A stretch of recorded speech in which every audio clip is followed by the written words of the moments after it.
Hello, everybody. I'm excited to have Lynn here with us today. I think that she's so talented and she has a gift about her, about being able to explain to kiddos about their disabilities. Her son has dyslexia and they work together to co-author a book about dyslexia that makes it so simple to understand and just very childlike analogy. And I loved it so much. And so, Lynn, I'm so excited that you're here with us today. Thank you so much for having me. I'm really happy to be here. Yeah. Okay. Can you kind of tell us about, well, tell us a little bit about yourself, but then tell us about your journey with dyslexia with your son. Sure. I am a happy wife, mom, grandma. John is my youngest of four. So I knew right away that, he was learning a little differently. And we can get into that. But yeah, I'm a retired lawyer. I had a cookie business for a while, and now now I'm an author. And John and I co-authored this children's book, and he's also the wonderful illustrator for the book. So that's a little bit of our story. I mean, it's so fun. Well, I need to ask you a question about your cookie business because that's a fun fact. What kind of cookies did you make? Chocolate chip are my specialty, but I did all kinds of cookies and bars kind of thing, sort of quick and easy things that people could serve. So chocolate chip, peanut butter, all over the oatmeal, you name it. I'm just really in the mood for cookies today, so I'm glad we talked about it for a minute. I'm like, what in the world? I'm always in a sweets kind of mood, so I hear you. That's a problem for me. Okay, so let's talk about how did you kind of figure this out? Because I know that, at least in my parenting journey, there have been several times where I'm like, something's not quite adding up here, like with their learning and how they're processing things. And I'm several times I've gone and thought, okay, it's dyslexia, but it turned out not to be dyslexia. It turned out to be a different learning disability. So, kind of what were your clues and where did you go to kind of get answers? So, John is now 24, so we're talking, 20 plus years ago. And for me, my older kids are much older. So I had a sense, even though every child learns differently, I just had a sense of what the normal sort of cues for learning how to read are. And John was not meeting any of those. I could tell he was super smart because at a very young age, about 3, he could tell me every the Thomas the Tank Engine, the name, but not that Thomas started with the letter T. So I kind of had a feeling something was up. He didn't want to watch Sesame Street or sing the ABC song. So I started investigating. I had no experience with understanding dyslexia. So I started trying to find out a little bit about it. I have a very good friend who's a pediatrician. We started talking about it. And then, even though his teachers were being very negative about him, telling me that he was a boy and slow, I just knew that wasn't right. And so I finally found the name of someone who would do the testing. And sure enough, classic dyslexic, super smart, but needed to learn differently. What was that journey like on trying to figure out how do they learn differently? How can we educate them despite kind of how we differ in our learning styles? So for John, even the learning specialist at the school told me that she could not really help him. So we investigated other ways for him to learn, and we came upon, very fortunately, a wonderful school, which was about 45 minutes away, called the Windward School, and they teach children with dyslexia or other language-based learning issues, and they use the Orton-Gillingham method, which has been so successful for not only John, but every other child I know who has been through their doors. And they have a multi-sensory approach. And it was so effective. And it was really just a wonderful place for him to be remediated and then to find his superpower, which I think every dyslexic has. I love that. Can you kind of explain the Orton Gillingham, right? Yes. Yes. I always fear I'm going to say it wrong every time I say it. Can you explain that method? Because we've tried that with several of our little people and done the multisensory with the letters and all of the things. but what is kind of what's the actual method of like getting their brains to fire in the right spot when you're teaching them this? So for John, he had they insist no matter how many years you've been teaching, there is one teacher and one assistant, and that assistant can't become a teacher there and for 2 years, no matter what their background is. There were only 6 children for those 2 teachers, so it's a very hands-on approach, and they do sort of they they write things, they skywrite things, they do like, the foam sort of manipulating things. So it's like a 3-pronged approach. And they are very repetitive. They keep going over and over in these reading, writing, different ways of approaching that. And because of the set ways they learn, they would, once the kids started to learn to read and write, they would then have them write in, they started teaching them to write in cursive because they feel that that's an important way to manipulate. And when they got a little older and could write like a paper, they had a very rigid approach so that the kids could learn how to write a paper. So it's definitely a very programmed approach that they feel, really works for the children. And then once the children have learned and go on to other institutions, other schools, then they can sort of tailor that approach to their needs. But it's a very systematic way of teaching the children that has been so successful. I'm curious, do they have to stay in this program for all of elementary or all of middle school, or is it just whenever they start to click and get things on their own? So to get into this particular school, they have to completely just, on paper, be classified as dyslexic or have a language-based learning issue. You can't just apply and get in. You have to have the testing to back it up. And I'm trying to find the right words, but once they are allowed in, they keep the classes so small so that they can teach the children. So they really have to find the right niche for these kids. And it's been very successful that way. But it starts in 1st grade with a tiny class and ends in ninth grade with a tiny class. The bulk of the children are in like 3rd and 4th grade. Because that seems to be when a lot of the testing is done.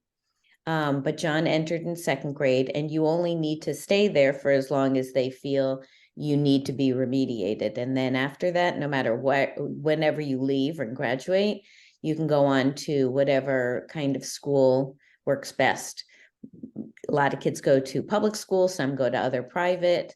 John went to another private school because we felt for him, he could read and write and do really any of the tasks that he needed to.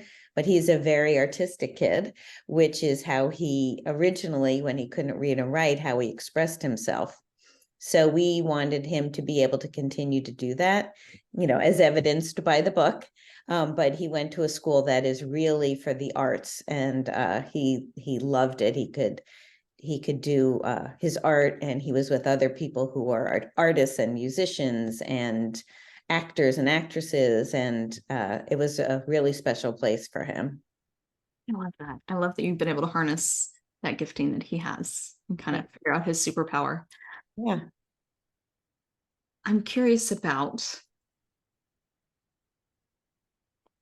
I don't know how to say this. I guess, how would you encourage mothers? Because it is such a big commitment. Like the school you found was 45 minutes away. I know people in my area will drive to Scottish Rite, which is like an hour away, or they'll find a tutor and they're forking out money. It doesn't necessarily, all the schools don't necessarily have great dyslexia programs, but there's 30 million people in the US that have dyslexia. Is that correct? As far as I know, yes, a huge segment of the population. And I think, we made a family decision. It wasn't inexpensive, but we decided, as a family, we were going to, you know, eat peanut butter and jelly and, you know, make this work. My older kids were supportive, obviously my husband, because I wasn't home as much. But I honestly believe that we have a problem because the public schools are just not really equipped to handle teaching learning differences. And a lot of it falls on the parents to figure out how to get what their child might need. I think that you know, teachers have too many students in their classroom. They can't really understand what each child needs. And even if they could, they're not often trained to do so. And I think that's a problem. And I think even the learning differences, the teachers who do that, there's so many under that umbrella of learning difference that they're not always equipped to handle teaching different methods to different children. And I think it's a job for the parents to try to figure out what their child needs. And, you know, I do believe that the bulk of it falls on the parents to listen to their child, their verbal cues and their nonverbal cues, to see kind of what their children need and to investigate as much as possible. Yeah. And then there's the further step of like then having to advocate for those things and Oh, figuring 100%. that out. But would you say it's worth it, all the nights of peanut butter and jelly? Yes. Was it worth it? 100%. I think John is amazing and successful. He's very empathetic because of what he went through and the negative feelings that a lot of people gave him, including a lot of those teachers. But it was worth every penny because he is so successful. Now he's in graduate school for his art. We wrote this wonderful book. He's an enthusiastic reader and writer. So it was 100% the right thing to do for us, for him. I love that. Well, can you tell us a little bit about your book, Robby, the Dyslexic Taxi and Airport Adventure? Can you tell us about that? Robby is here. Yes. So during COVID, you know, like everybody, we're all at home. Hi there. We were home. John was home from school. He was an art major in college. And there was you know, it's very hard to do art virtually. So he had time, you know, he was doing all that he needed to for school, but then he also really had time on his hands and he was doing his own artwork. And at the same time, I was also reading on FaceTime to my grandchildren. So we started talking about, let's write a kid's book. And what would we write about? Well, we certainly know about dyslexia, and how could we translate that? And gosh, what if there was a taxi who needed to go somewhere but couldn't read the street signs? And that's exactly what happened. So our talking back and forth grew into this book. And Robby, the main character, is tasked to take someone to their usual place of work, and then all of a sudden finds out he needs to go to the airport and he doesn't know how to go. So he has to figure out how to do that. And so creative, he figures it out. And that's the story. I think that's such a gift to be able to have that for your kiddos and have it explained in such a way that I can relate to and talk to them about, and really bring to life their struggles, but also how they can harness that into something beautiful. That's often a struggle of mine, is explaining. I have a kiddo with autism, and then I have 3 with FASD, and trying to explain what's going on in their brain and that maybe they learn differently. Like all of that it feels like such a big thing to unpack with them. And I don't feel like there are tools out there for that. So I don't think there are. And John, really, when we started really doing this, we thought, you know what, there's nothing really out there for children who they can't see themselves in so many of the kids' books. And we thought that's a shame. And we've had such a positive response. You know, we've had book signings where children will come up and say, you know, thank you. I never saw myself. And so, you know, in a book. And now we realize that we not only reach children who are dyslexic, but their classmates who might not understand it, or parents who need to be able to explain it to teachers who are trying to understand it and explain it. And we've had so much success that we are actually starting to write a whole series under the label Creative Cab Company, where Robby works, and we're going to deal with other neurodivergent issues. So we're very excited about that. Well, I'm excited about that. What Thank else is on the docket? Like what's coming up? Well, the next one we're working on has children who have ADHD, because, as you know, so many of the learning differences sort of cross each other's paths, and we certainly know quite a few dyslexics, John included, who also has ADHD. So we figured that would be a great segue. Yeah. Wait, are there other comorbidities with dyslexia besides ADHD? For different children, there are other disses. There are dyscalculia, dysgraphia. Some people, even though they haven't quite proved it, feel that there are some medical things, like a lot of children who are dyslexic might have sort of GI kind of related things. That's a little tougher to prove, but there are definitely other things. Like I know quite a few who don't really, know how to add and subtract very well. And so they're definitely aligned with, dyslexics are aligned with other, learning differences. For those that don't know, dysgraphia and dyscalculia, can you explain those really quick? Dysgraphia is, difficulty with writing. Dyscalculia is difficulty with math. That's the basic easy way to say it, is because I don't know enough about it to give you the medical terms. That's okay. That's okay. But I always kind of lump them all together as well. So I think that's all the enough. Well, this has been such an honor. I'm so grateful for you coming on and for you writing the book and you guys working so hard to make it a fun tool for parents and teachers and kids. And thank you. What a blessing. I'm excited to see when other things come out. We'll have to have you back on so you can share with us. Thank you so much. It's really been wonderful. And if, people are interested in reaching out, we have a wonderful website, the Creative Cab Company. We're on social media as the Creative Cab Company.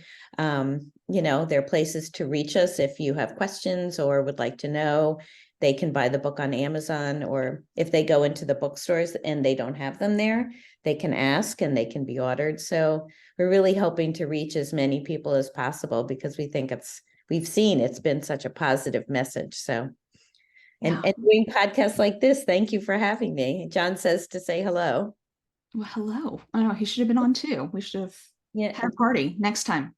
Yeah, he's like I said, he's at grad school, so we'd love to be able to come on another time together. Yeah, that would be great. Thank you so much, Lynn.